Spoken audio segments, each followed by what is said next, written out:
భగవద్గీతలో శ్రీకృష్ణుడు ఇలా అన్నారు: భూమిపై ఎప్పుడెప్పుడైతే పాపం పెరిగి అధర్మం తాండవిస్తుందో అప్పుడప్పుడతడు అవతరిస్తారు అని అన్నారు. శ్రీమద్ భాగవత పురాణంలో 12వ స్కందంలో ఇలా రాసి ఉంది: కల్కి అవతారం అనేది కలియుగ అంతం మరియు సత్యయుగం యొక్క సంధికాలంలో జరుగుతుంది.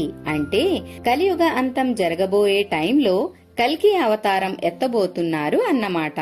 మన ధర్మ గ్రంథాలలో కల్కి అవతారం గురించి ఒక శ్లోకం చెప్పబడి ఉంది. అందులో కల్కి ఎప్పుడు మరియు ఎక్కడ జన్మిస్తారు, వారి తల్లిదండ్రుల గురించి కూడా వర్ణించబడి ఉంది.